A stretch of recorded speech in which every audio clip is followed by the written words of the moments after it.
This podcast may contain content that is graphic and disturbing in nature. Listener discretion is advised. In the early morning hours of March 1st, 2008, two young men burst into the Caffey home in the middle of the night and embarked on a killing spree that would leave two young children and their mother dead.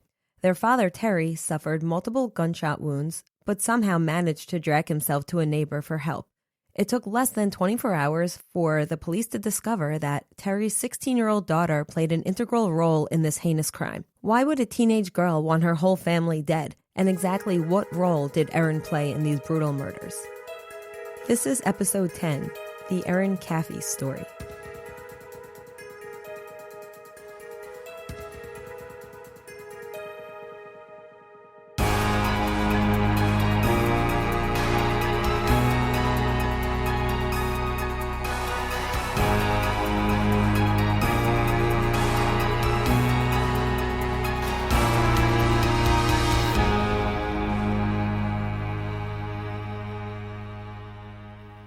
Hi, Meghan. Hi, Amy. Happy to be back.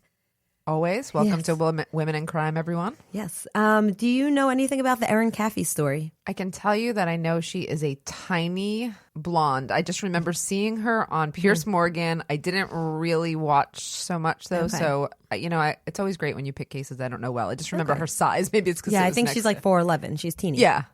Okay, so before we get into the details of this case, of course, we want to talk a little bit about the Caffey family. So Erin was the oldest of three children. She was born on July 27th, 1991. People say she was naive and loved attention. She was young at the time of the crimes we'll be discussing. She was just 16. She often sang in church gospel. You'll actually hear, you mentioned you saw the Piers Morgans, and she does sing Amazing Grace. She has a nice voice. I remember that part. Yeah. So she had two brothers. She had Matthew, who was 13, and Tyler, who was 8. Her mother was 37-year-old Penny Caffey. Penny was well-liked. She was a talented seamstress. She also volunteered her time working with the elderly and disabled, and she, along with Erin, was a gospel singer at their church. Now, the father, Terry, who I briefly mentioned in the intro, he was 41 years old. He worked in the home healthcare industry. He often preached in his local church, and he was working towards being an ordained minister. These are like good people. Well, as you might have guessed, they were a very religious family. Church was a huge part of their life. They were very involved in their church and very well liked in their very small community of Celeste, Texas. The family, the parents were described at times as overprotective, but that, I guess, goes along sometimes with being overly religious. I think so, too. Yeah, maybe a little stricter. Yeah, but by all accounts, the family was extremely close, and Erin got along really well with her family and had only recently started having disagreements with them. And we'll understand why that was the case in just a few moments. So all three children were homeschooled for many years, and they had a Bible-based curriculum. The mother homeschooled them. Erin had actually recently begun attending a public high school, and this is where she would meet a new group of friends. In July 2007, Erin got her license, and she also got a job at Sonic. You know Sonic? Of course. Yeah. It's like the burger drive-through place, yeah. right? Mm-hmm. So some say that it was almost like a caged animal being let free. This was like the first time she was like in the world because she was homeschooled. She was slightly sheltered, according to reports. So she was really out and doing her own thing. And this is where she would meet Charlie Wilkinson. Charlie Wilkinson will become a crucial part of this story. Erin started dating Charlie soon after she began working at Sonic. He had worked there as well. Charlie was reportedly from a broken home. Some people say he was hot-headed, but he was a good kid overall. No issues with the law, nothing, no reports of anything going on with him. His MySpace page showed he was drinking, but normal teenage stuff. Yeah. So he was almost 20 years old. She was just 16, and they were in love, very serious, very quickly, and, inseparable, like a situation where, your first love, and they were really just couldn't get enough of each other. I remember. Not surprisingly, though, her parents were not fond of this relationship. But was it because of the age gap? So partially because of the age gap, and also they thought that he was a little bit possessive. He showed signs of being a little too possessive, a little too obsessive. As I said, his MySpace page revealed that he drank a little, so he was partying a little. The parents didn't love it, but Erin didn't care at all. And the relationship went on. So the parents actually were seemingly supportive. Charlie would often join the family for dinner at their home. He would attend church with them. So things seem to kind of be going okay. But then the parents really put their foot down and they no longer wanted Erin to see him. And Was there an incident? yeah, so some reports say it's because he gave her a promise ring, which was actually his grandmother's engagement ring. So that gave the impression that things are moving way too fast. But it could also have been a combination of all these things. And of course, Erin, who always got along well with her family, is fighting with them, around this time. So Erin started spending more time away from home. Of course, her parents were not happy about this. She started hanging around with, of course, Charlie, her boyfriend, and then Charles Allen Wade, who was 20 years old, who was a good friend of Charlie. So there's a Charles and a Charlie. Sorry. At least it's a little different. So Charles Allen Wade, as I mentioned, was 20 years old. He had graduated high school. He was married and getting a divorce and had a 5-month-old. So that's a little bit about what he's up to. He is dating Bobby Gail Johnson, who was 18 at the time. Okay. So these are kind of the players involved here. We have Charlie, Charles, and Bobby. So as I mentioned, Erin's fighting a lot with her parents. They tell her to stop seeing Charlie. She doesn't listen. They took her phone away. They try to ground her. It was around this time, allegedly, that Erin started to formulate a plan. So for about a month or so before the event that we'll be talking about here, she's talking to her friends that she needs her parents to die and they're going to help her carry out this plan. She believed that the only way she would ever be able to be with Charlie hassle-free was to get rid of her parents. Is he also talking about this to other people? Do we know?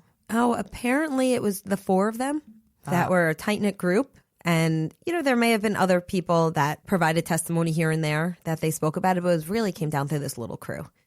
No. Sorry. So misunderstood. Was he also talking, like you're saying, she was telling friends. Was he also telling friends that he needed her parents to die? Not really. Okay. So it was more about what she was saying. Well, of course, she would say that's not the case. Right? So it becomes, well, who really was the mastermind here? Okay. And that becomes the crux of this case. Okay. So let's talk a little bit about the crime itself. So on March 1st, 2008, this plan would be executed. So before the massacre was to begin, Erin snuck out of her home and went for a drive with Charlie, Charles, and Bobby. So she snuck out of her home after her parents were asleep, gets in the car with them. The 4 of them drove to a nearby cemetery and discussed the details of the impending murder. During the discussion, apparently Erin promises Charles $2,000, which would be money that would be stolen from the home. That's the exact amount that Charles needed for a custody battle that he was involved in. So according to all 3 of the others, Erin was the mastermind, showed no hesitation, and actually was quite excited at the prospect of this happening. And you would really think out of 4 of them, at least one of them would realize, it's probably not the best idea. But you have 4 people and nobody's trying to stop this from happening. Well, you see this with like these group murders with kids.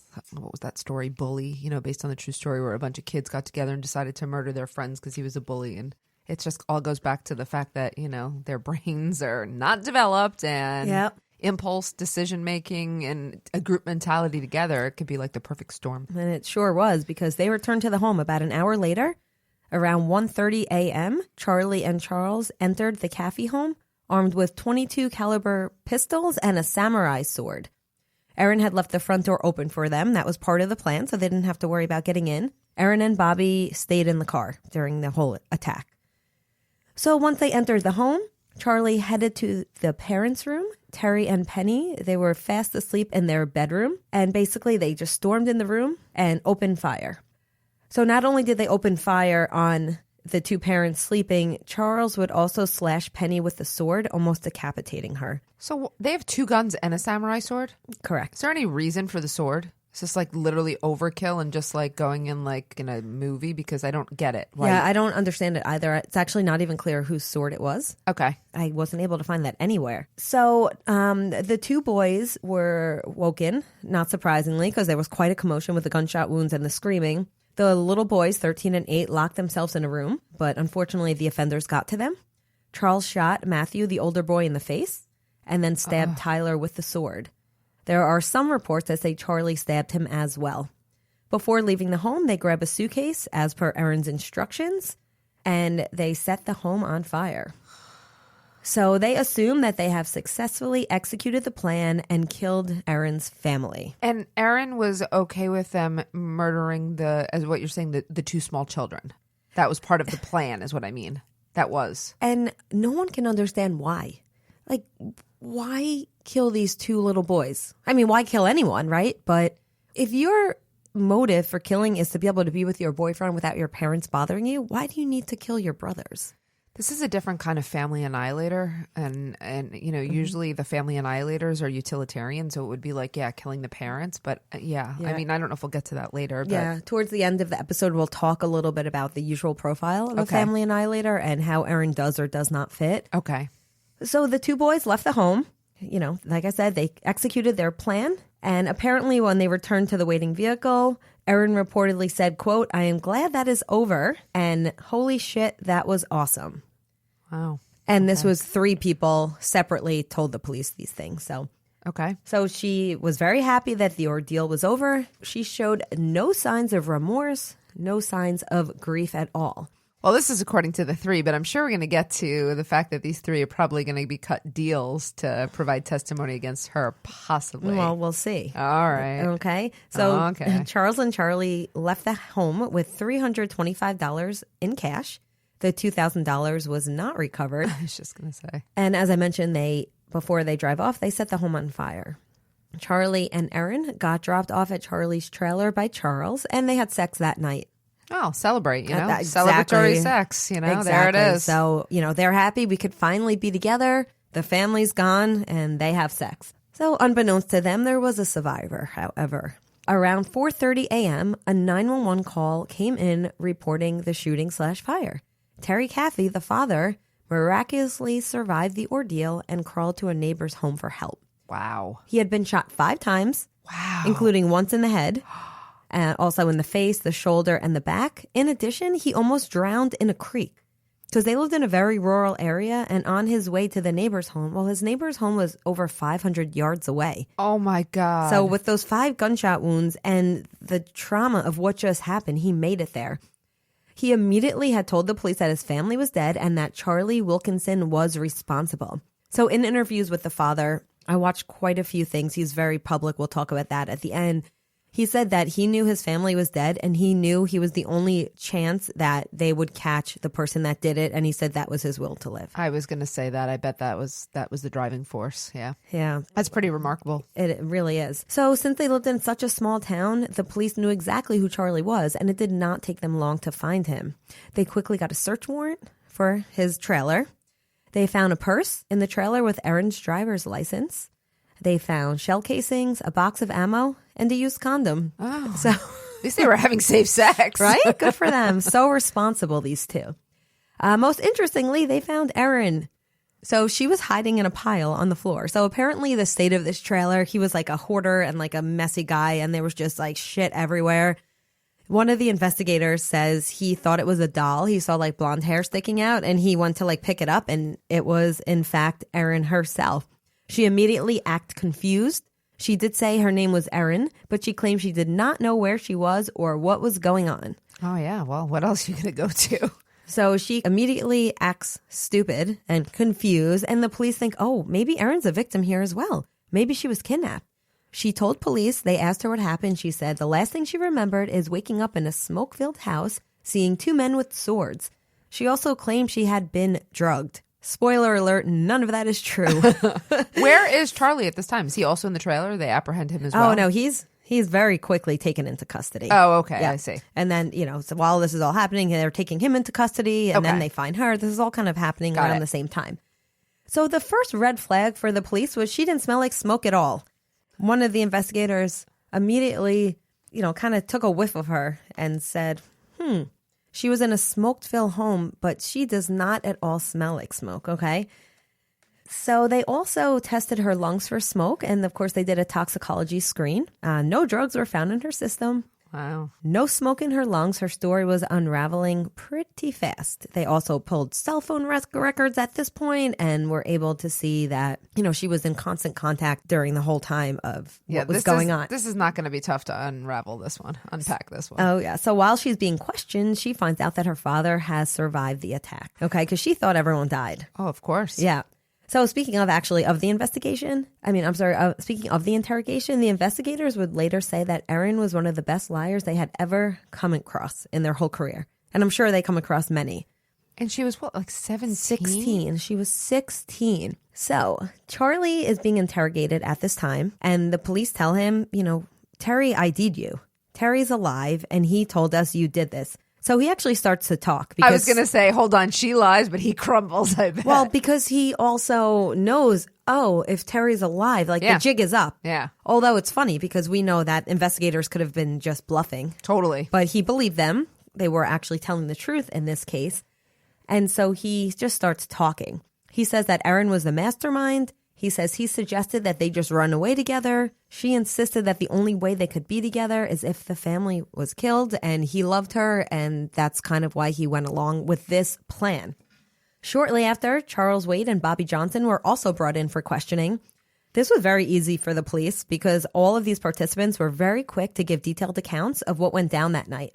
And all of their accounts pretty much matched up, and obviously they were kept separate. Oh. Apparently, according to Charles, Bobby had no idea what was going on. It's probably just trying to protect his girlfriend because obviously she was in the car that night. She was at the cemetery when they were talking about what was going to happen. So you're going to tell me what she was like, just not listening? So that's I think that's bullshit. But, what a sweet guy. At least he was trying to. I was going to say, chivalry is not dead. Right? Oh, my God. But yeah, we clearly know. God. I mean, she knew, obviously. And, Charles Wade was like one of the first to really throw Erin under the bus, mentioning very quickly that she, quote unquote, said, "Holy shit, that was awesome," and was really ecstatic about what had just happened. And did the others confirm that she said that? They did. Okay. Mm-hmm. So, predictably, Erin was arrested for her role in the murders. She was actually on her way to visit her father at the hospital when she got apprehended. She gave a written statement denying any involvement at all. She maintained her innocence throughout the proceedings. She claimed she was not the mastermind. At some point, she admits, of course, that she could have done more to stop it, but at this point, she's claiming full innocence, and then it turns to, okay, fine, but I wasn't the mastermind. So it shifts a little. She was taken to a juvenile center and held on murder charges. Really heartbreaking. Terry was informed of her involvement from his hospital bed. And this is actually on the Piers Morgan special. I don't know if you saw the whole thing, but this poor guy just lost his 2 young sons, his wife, and he is suffering these severe injuries. And he has no family with him. And the police come in to kind of break the news to him, like, your daughter. He says, like, is she okay? Because he knows the other ones are dead.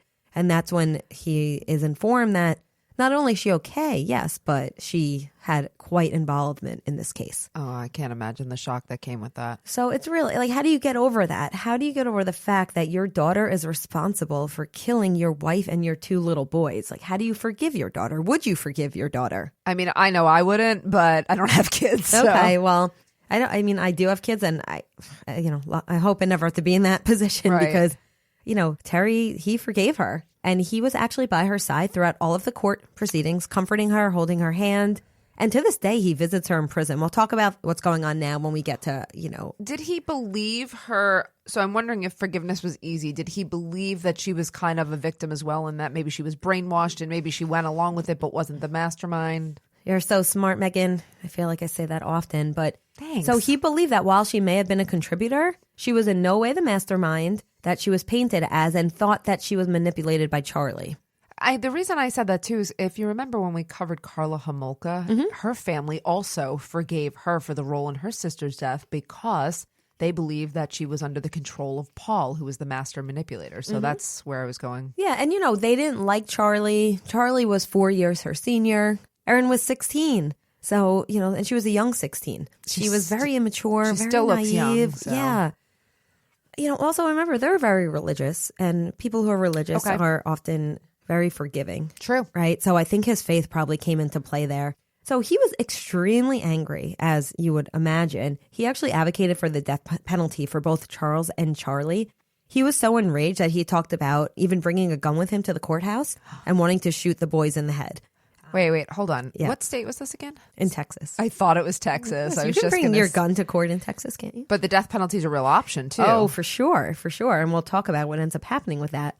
So he would actually eventually ask the court to take the death penalty off of the table because he started focusing on forgiveness. So remember, he was so angry, obviously, at first, as anyone would be, that he said not only did he think about killing these boys, he had planned how he would kill them. Like, he was serious about it.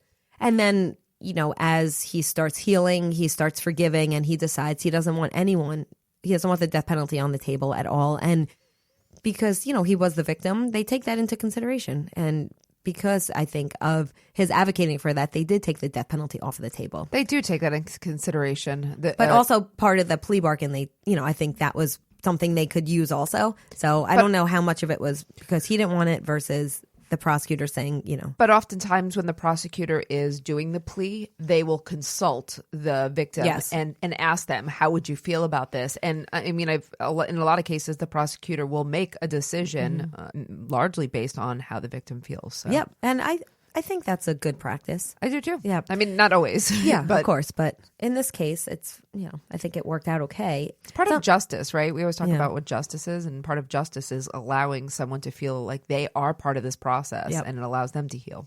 Well, it's also interesting, though, because in our system, the victim's also considered society, right? Oh, correct. Yeah. So it's like you have the direct victim, but then the indirect victim. And how do you kind of balance the needs of both, I guess? So something else I want to mention about the evidence against Erin. After she was arrested, an ex-boyfriend of hers came forward and reported that Erin had told him that she wanted her parents killed and she was trying to find someone who she could hire to get the job done. She allegedly told this boy that she needed them to die because every time she got a boyfriend, her parents would ruin things for her. So this was just a little more evidence to suggest that maybe she was in fact the mastermind here. Okay. So what happened? So all four are charged with 3 counts of capital murder. Both men, well, I guess you could say both boys, because they are quite young, right? They pled guilty to avoid the death penalty, as we talked about, and they got life without parole. Okay. I think that is the right outcome for them because they're the ones who pulled the trigger or used the sword, right? Sounds like an appropriate sentence. Not so sure about Bobby, though. So Bobby pled guilty to being an accomplice. Accomplice to murder, okay. And she got 40 years with parole possible in 20. But keep in mind, she had no participation at all other than not stopping it. And she was in the car.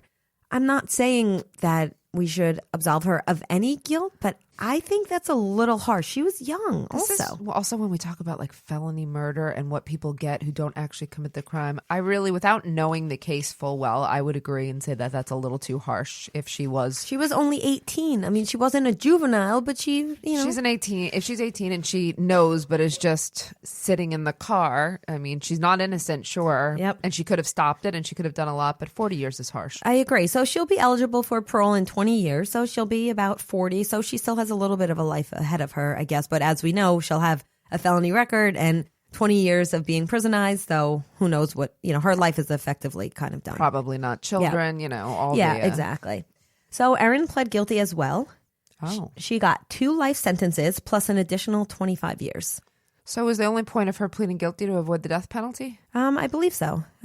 Because I can't see a reason other that she got 2 life sentences plus 25. So I'm imagining the only incentive at that point was just to avoid death. Well, she must serve at least 42 years to be eligible for parole. So she can actually be granted parole when she's just shy of 60 years old. Okay, I see. There's all right. She's has the option of parole. Yeah, and nowadays with a life expectancy of 90, 100 years old, that's a decent, again, she's not going to have a great life, after being incarcerated for that long. But, I'm not sure what I think about this sentence. So she was apparently the mastermind. She did nothing nothing physically to harm anyone. Do you think this is an appropriate sentence? She was 16 years old.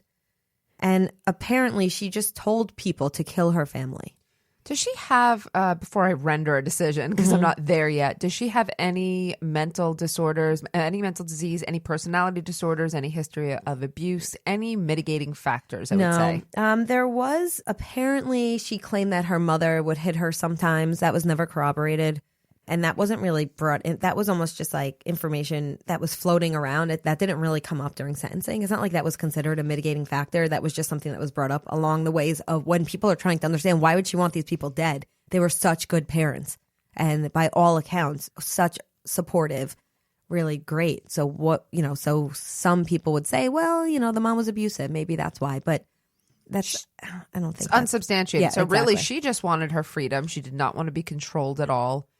I wonder if, I mean, when we look at causes, I just wonder if all of those years of just being home just bred such an anger and resentment that she wasn't able to be, almost like a normal kid and do these normal things. And when she did escape, like you said, maybe it was just, when you get too much, like when you go from 0 to 100, all of a sudden she was like, I have got to get out of here. I've got to get rid of this. They've been the ones who've been keeping me in captivity. Yeah. And I'm not saying that's a good enough explanation. Yeah, I'm just trying to understand. But again, why kill the 2 boys? She's never publicly I don't know. Talked about that. I'm going to hold off my decision again until we're end done. Okay. because you still have a little bit more. I also have a question. Where did they get the guns? They just had guns. Okay. It was Texas. I was going to say, okay. What do you think? No. Okay, that was a stupid question. And if they weren't theirs, they were their families. Okay. Like it wasn't, that was kind of a non-issue because it was like, we all have guns. I guess I was looking for she didn't arrange for them to get weapons. No, she didn't. No, exactly. She wasn't the one who got the weapons or, she left the door unlocked. She did things like that. Okay.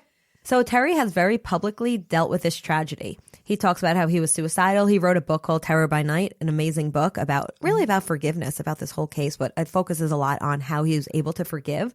He travels a bit to speak about the situation. He's now a minister. As I mentioned, I just want to reiterate that he believes Erin was not the mastermind. He forgives her. He believes she was a vulnerable 16-year-old girl who was manipulated by her boyfriend. The happy side of this is he did get remarried and he became a stepfather to 2 children. He does visit Erin. I read somewhere that he visits her twice a month. Like they're still very close. Erin is currently serving her sentence at a high security prison in Gatesville, Texas. She does interviews quite often. To me, she doesn't really show much remorse. She does say that she takes responsibility for not stopping the crime from happening. That's what she told Piers Morgan. She told Dr. Phil that she didn't mean it. She admits that she often said, I want to kill my parents. But she claims it was just typical, like, oh, my parents are so annoying, I want to kill them. She claims that she would say these things just kidding around, and Charlie and Charles took her seriously.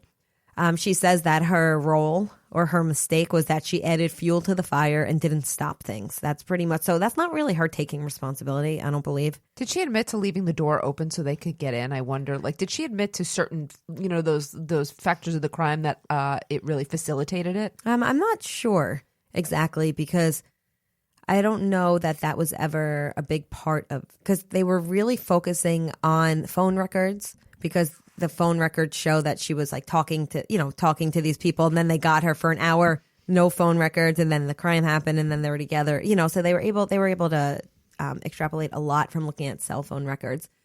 At times, she claims she still loves Charlie. She's saying they're going to be together forever. But in the Piers Morgan interview, she says she no longer loves Charlie. She just sounds very childish when you hear her speak. She's almost 30 years old, but she still strikes me as she's just so, I guess. She was stunted, right? She was arrested at 16, right? So she's like growing up in a prison. She just seems very immature, and she does cry though, like real tears. But she cries, it seems, more so when talking about how do you think your father was able to forgive you? A lot around that. It doesn't seem like she has much remorse. She claims that when she gets out, the first thing she's going to do is go visit the cemetery where her mother and brothers are. But I don't know. I kind of call bullshit on her when she's talking. Oh, okay. Well, you've seen her in action during a couple of interviews, right? Yeah. I think she has a low emotional intelligence. They talk about. For sure. She must. I mean, and what about, just to ask, what about IQ wise? Does she presents with no issues of a low IQ or anything of that nature? Nothing that stands out. I don't know if they had tested her and what the results were. Okay. So I'm not sure, but she definitely seems very immature. Okay, fine, fair enough. I did see, like I said, I saw a little bit of the Piers Morgan episode, and she looks childlike. Yeah. So I wonder if that would have also played into the jury's decision if she had gone to trial because she looks like a child. I wonder if they would have been sympathetic to her. I think so. I actually think she would have done quite well at a trial. Yeah, I think maybe just looking at her that she might have come across as sympathetic. So yeah, I did read somewhere that part of the reason she pled guilty is people were making her feel pressure because your father's forgiving you. You need to just come clean, stop denying this. So I'm not sure. I would love to interview her and ask her, why did you plead guilty? Was it because of the reduced sentence? Was it because you were worried about trial? What was it, Okay. So I just want to, before we end here, I want to talk a moment about this type of crime and whether Erin fits the profile of what we know about the so-called family annihilator. Okay. This term family annihilator is commonly intertwined with the term familicide, which is defined as when one family member murders other members of their family, commonly taking the lives of the whole family. Okay. So who are these people? So they're actually among the least understood types of killers. They usually kill themselves or immediately confess if they don't kill themselves. So these types of cases tend to be resolved quickly, and they actually don't get prolonged media attention. Always. Obviously, Chris Watts, there's certain cases that are extremely high profile. But speaking of Chris Watts, he fits the mold of the typical family annihilator. What is that? Like, what are the characteristics or the White, mold? middle-aged, white guy, usually the senior male of a household. Right, that's what I figured. It's usually, so there's like 4 common types, or I guess we could say 4 common areas that may be the causes of these types of family murders. So a breakdown in a family relationship and issues surrounding access to children. So if there's a divorce and custody issues, Right. Money worries, financial hardship, you'll see, that's where you see the male senior head of the household kill the family because he thinks he's doing them a favor. Sometimes there's cultural honor killings. And of course, there's mental illness, right? Okay. So looking at Erin's case, of course, she does not fit the mold of, the demographics of who annihilates their family. However, she does fit in the sense that these types of crimes are usually based on emotion and an immediate need or gain. So her immediate need or her gain was that she needed to be with this boy that she was madly in love with, right? And it often comes as a result of an ongoing conflict. So, Okay. And it's often well planned. I'm not saying hers was well planned, but it was very much premeditated and planned. So, I mean, we know that family annihilations are extremely rare. So these are, I think the reason why it's misunderstood or not, you said a lot of information is available because it's still a rare incident. Very so rare. Putting together a profile is somewhat difficult when it's rare. Yeah, she certainly doesn't fit the mold. Not at all. But she also doesn't fit the definition technically because she was not physically the one who murdered the family. So in a way, we're kind of talking about Splitting her. hairs. You know what I mean? So This is why, like, when people ask, is Manson actually a serial killer? Because he never killed anyone. yeah, right? I know. So it's like, I would still put her in family annihilator. Yeah, I would put her in that category. And I teach about this a little bit in serial killers.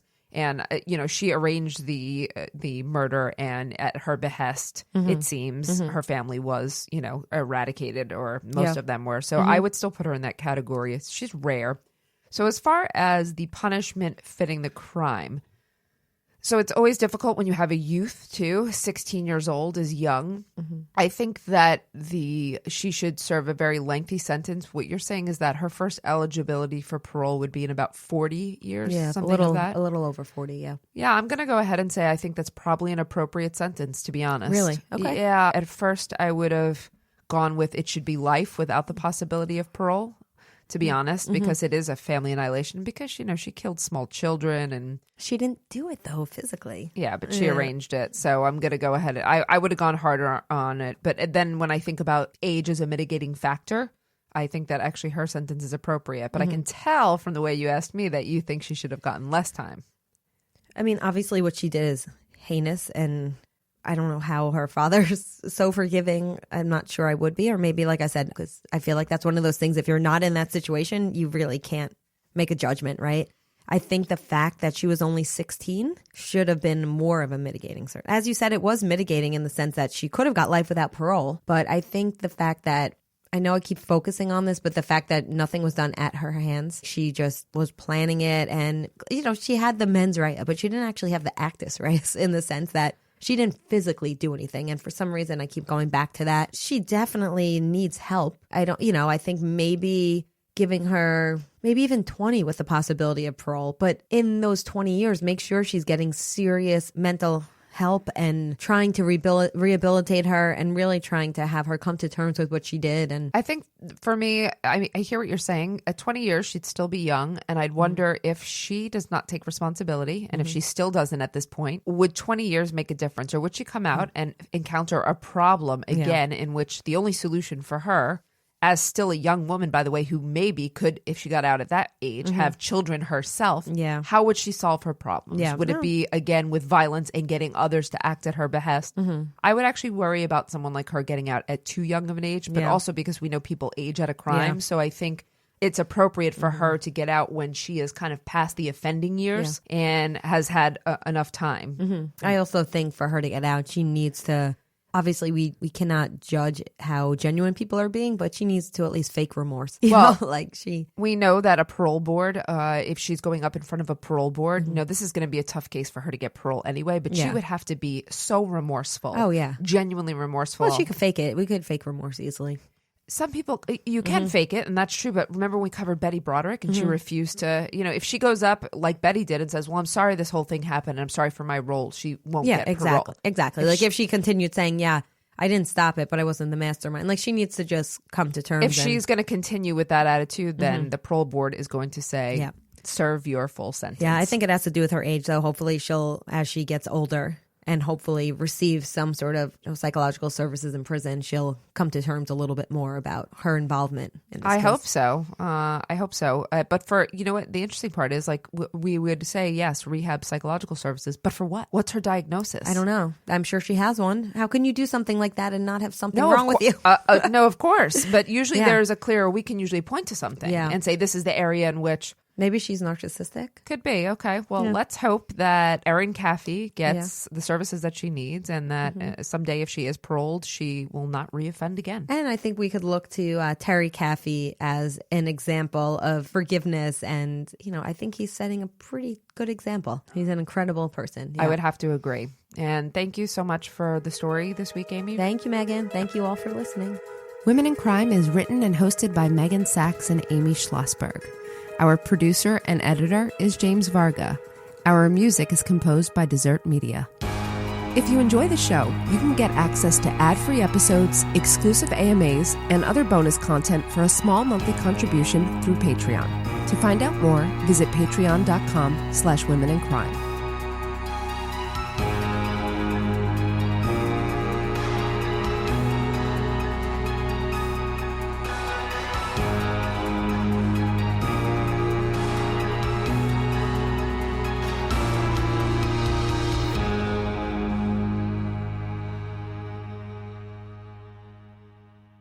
Sources for today's episode includes Piers Morgan's Deadly Women, The Huffington Post, CNN, ABC News, and The Independent.